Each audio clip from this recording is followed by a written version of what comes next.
Hello ladies, நீங்கள் wait லாஸ்க்கு ரொம்பவே try பண்ணிட்டு இருக்கீங்க. ஆனால் உங்களால் வெயிட் லாஸ் பண்ண முடியலையா?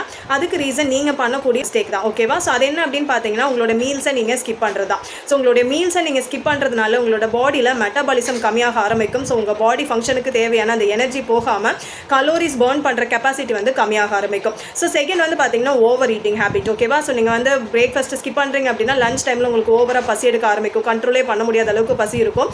ஸோ அப்போ நம்ம ஃப்ரைட் ரைஸ், ப்ராசஸ்டு ஃபுட் இந்த மாதிரி சாப்பிடுவோம். கலோரி இன்டேக் அதிகமாகும். ஸோ வெயிட் கெயின் தான் ஜாஸ்தியாகும். ஸோ தேர்ட் வந்து பார்த்தீங்கன்னா மசில் லாஸ். உங்களோட மெட்டாபாலிசம் கம்மியாக ஆரம்பிக்கிறப்ப என்ன ஆகும்னா உங்களோட மசில்ஸ் வந்து பிரேக் டவுன் ஆக ஆரம்பிக்கும்.